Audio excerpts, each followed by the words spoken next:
Hey, welcome back to Help Along the Way. We're still talking about the social teachings of the church. Our theme is fulfilling our obligation and family and community. And today's lesson is entitled Victory Over Death. We're still in 1 Corinthians chapter 15, verses 54 through 57. There are some things people don't like to talk about. Death is one of them. We avoid it, we whisper about it, we try not to think about it, not too much, but sooner or later, we all feel its shadow.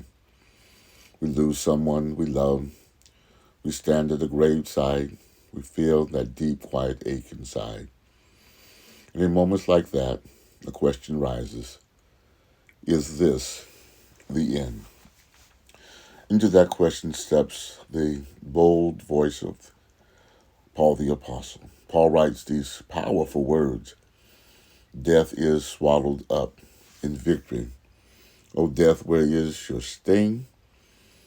Now that's not how most people think about death or talk about death. Paul talks like someone who knows something that we don't.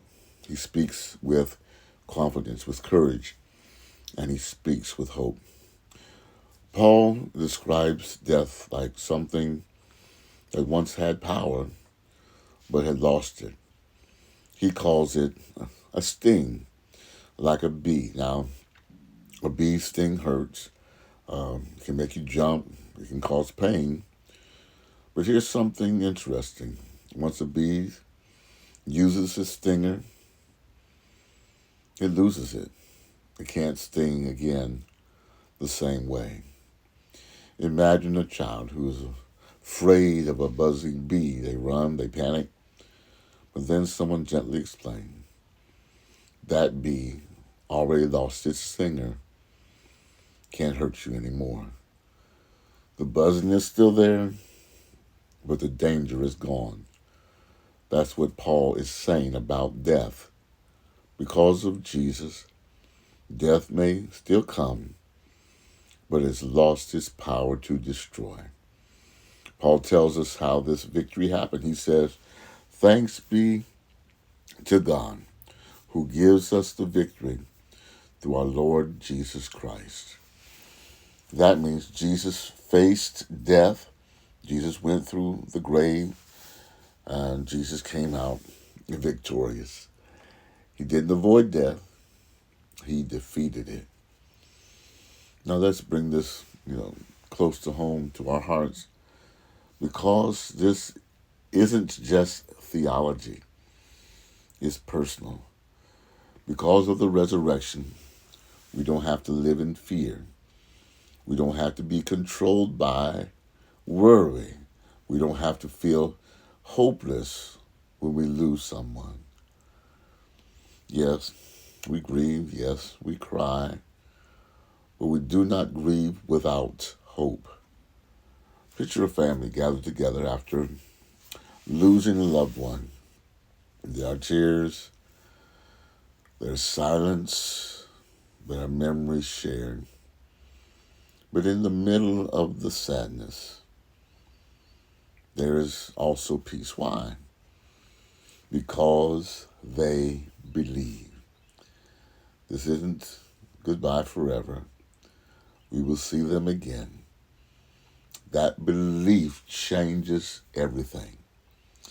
Think about watching a recorded game when you already know the final score. Your team falls behind early. It looks bad. It feels tense. But you don't panic. Why? Because you already know the ending. That's what the resurrection does for us.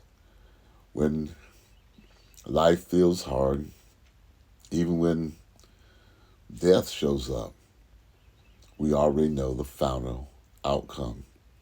The final outcome is victory.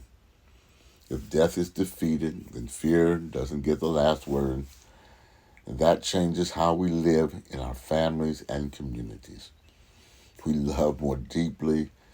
We forgive more freely. We serve more boldly because we're not trying to hold on to life. We're living from a place of victory. Here's something to think about today.